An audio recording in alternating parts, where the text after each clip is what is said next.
हज यात्रा पर जाने वाले हाजियों के लिए हाल ही में एक अच्छी खबर आई है। सऊदी अरब ने मक्का में मौजूद काबा के पवित्र काले पत्थर को छूने और चूमने पर लगी पाबंदी हटा ली है।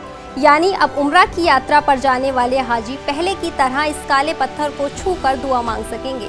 काबा के पवित्र ब्लैक स्टोन को छूने और चूमने पर लगी पाबंदी करीब 30 महीने बाद हटाई गई है।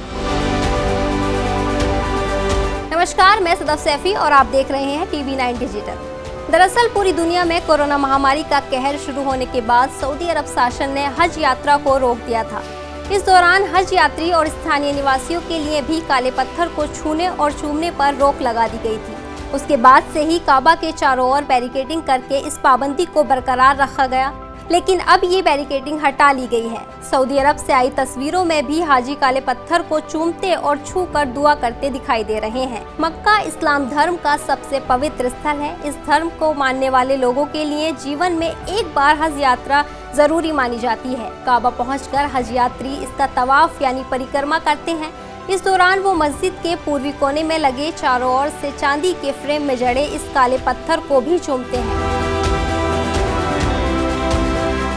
खाना काबा यानी मस्जिद अल हरम में लगा ये काला पत्थर भले ही आकार में छोटा हो, लेकिन इसका महत्व इस्लाम धर्म में काफी बड़ा है। अरबी भाषा में अल हजर अल अस्वद है। मक्का पहुंचने वाले हर हाजी की ये ख्वाहिश होती है कि वो इस काले पत्थर को जरूर चूमे। इस पत्थर को धरती पर इंसानों के पहले कदम के जमाने का माना जाता है।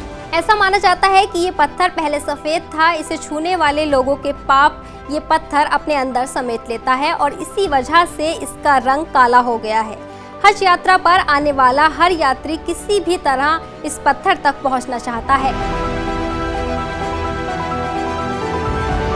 लेकिन भीड़ की वजह से ऐसा संभव नहीं हो पाता, तो लोग इस पत्थर की ओर मुंह करके दुआ मांगते हैं।